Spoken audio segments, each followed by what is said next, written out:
Pero, si todo era color de rosa, pensaba Graciela, ¿por qué su madre tomaba tantas pastillas? Diana, la madre, era una beldad sureña de la vieja escuela. Su propia madre murió cuando solo tenía 4 años y la pequeña Diana se había culpado por esto. Cuando era joven Diana procuró ser independiente, pero pasados los 30 años se casó con Brent, el padre de Graciela. Lo hizo por amor y también por temor a la soledad. Brent amaba a Diana a su manera, pero era un tirano innato. Si Diana no hacía su voluntad él desataba su ira contra ella. El gabinete del baño de Diana estaba repleto de tranquilizantes y pastillas para dormir, que llegaron a ser los pequeños ayudantes de mamá. Graciela tampoco era inmune al mal genio de su padre. Si ella se interponía en su camino o no estaba de acuerdo con los planes que él tenía para su vida, explotaba y la degradaba con palabras soeces. En silencio la madre salía a buscar su gabinete mientras Graciela quedaba reducida a los sollozos. Nadie defendía a Graciela, nadie la apoyaba. Luego, después de estos episodios, para suavizar las cosas, el padre le compraba muñecas, un vestido y más tarde, acciones. Pero ella nunca aprendió a ver la vida de la manera como la veía su familia. Temía convertirse en un trofeo para algún tirano rico en caso de que se casara. Ella no quería terminar como su madre sin importar cuán jugosa fuera la paga. En el bachillerato la vida de Graciela no fue tampoco muy feliz. Aunque era hermosa y tenía sus pretendientes, había una parte de ella que nadie conocía, que aparentemente nadie quería conocer. Se rebeló y empezó a buscar gente que era inaceptable para su familia. Entabló amistad con artistas y músicos. Era la época de los años 60 y Graciela escapó hacia Nueva York, en busca de aire fresco. En aquella cabaña de la montaña reinaba la quietud. Hasta el loco aullido de los coyotes había cesado.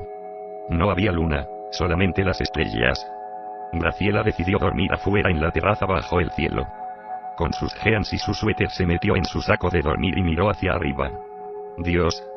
Se podía ver cada estrella en el cielo y había millones de ellas. Definitivamente esto no era como la ciudad. Era tan prístino. Graciela se olvidó de su pasado, de su soledad, de su temor y se perdió en la belleza del cielo nocturnal. Inanna estaba todavía en el disfraz del sacerdote druida y le habló a Olnuin. Hijo mío, puedes descansar un rato. Hablaremos más tarde. La paz y la calma que emanaba Graciela alcanzaron la realidad de Inanna. Melinar, esta es nuestra oportunidad. ¿Qué le decimos? ¿Qué hacemos? No queremos asustarla. Los brillantes de Melinar empezaron a acelerarse. Los grandes ojos castaños de Graciela se llenaron de lágrimas. La belleza del cielo nocturnal era demasiado para ella, desde hacía muchos años no había visto un cielo así. Sonrió cuando una estrella fugaz cruzó frente a ella. Un buen presagio, pensó. Este es mi hogar, aquí encontraré lo que estoy buscando. El cielo estrellado era tan brillante que Graciela cerró los ojos. Detrás de sus párpados percibió la oscuridad total de su imaginación. Pensó sobre este contraste hasta que un objeto pintoresco se formó en esa oscuridad y empezó a girar. Frente a ella empezaron a moverse y a mutar, como joyas preciosas, formas geométricas exquisitamente bellas.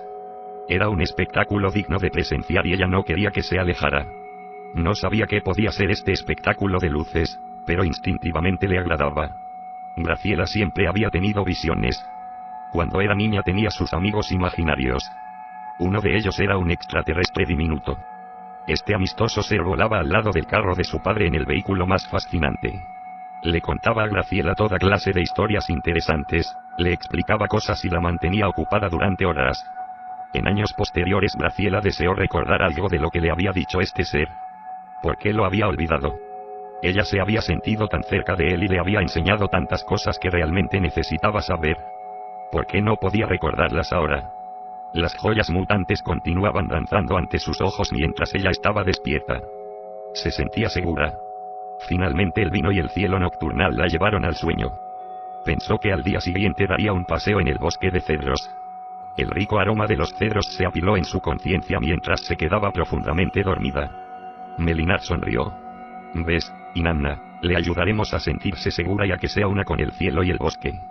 Sus temores se derretirán hacia la tierra y se abrirá a nosotros. Le enseñaremos a amarse a sí misma y ese amor le proporcionará el coraje para saber. Inanna miró fijamente a Olnuin, que ya estaba roncando.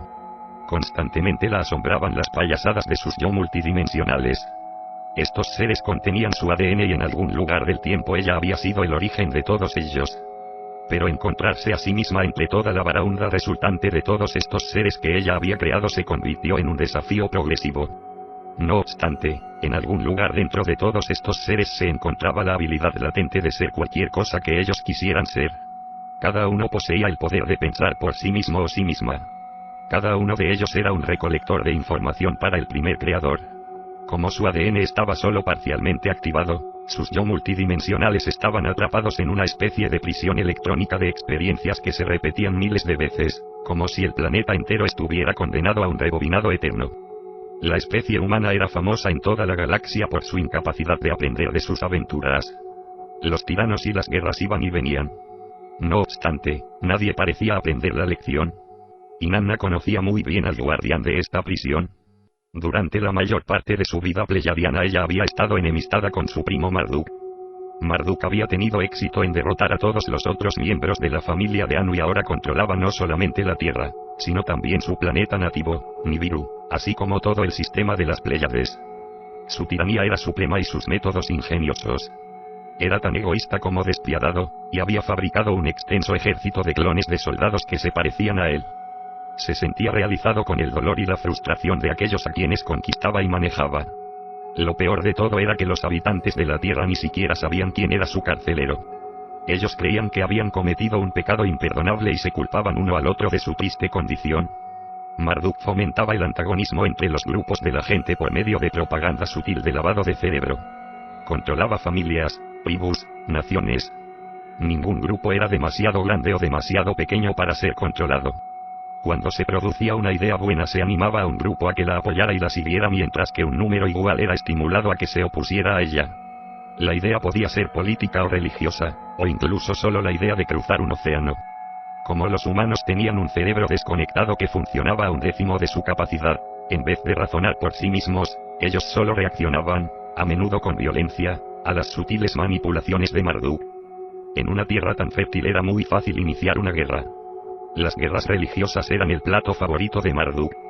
Llegó a predominar un tipo de mente que no producía pensamientos originales, sino que reaccionaba a los de otros.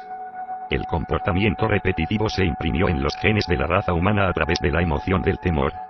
A nadie se le permitía recordar durante un largo tiempo que todos los humanos en un principio habían venido de la misma fuente. Aquellos que sugerían estas ideas eran ridiculizados o brutalmente destruidos. Nadie recordaba que la fuente de toda la vida era el amor del primer creador. Inanna pensó en el papel que ella jugó en este engaño progresivo. Ella y su familia se habían comportado como niños malcriados que solo habían satisfecho sus caprichos egoístas sin pensar en las consecuencias. Sin saberlo, la familia había creado a Marduk, el resultado perfecto de su agresión y riña ególatra. No era el mejor de los legados. Si la familia de Anu no se hubiera visto rodeada de la pared invisible, probablemente habrían seguido su estilo de vida egoísta y controlador. Pero la pared tuvo el efecto de detener la evolución progresiva de todos y cada uno de los miembros de la familia, incluso de Inanna. Ella nunca había estado tan aburrida. Era como si toda la emoción y la espontaneidad hubieran desaparecido de sus vidas. Como no tenían otra alternativa, lo único que les quedaba era reparar el daño que habían hecho en la Tierra. Para que desapareciera la pared había que liberar a la especie humana de su rueda repetitiva para que empezaran a evolucionar y dejaran de adorar al dios cuyo nombre ni siquiera conocían: Marduk.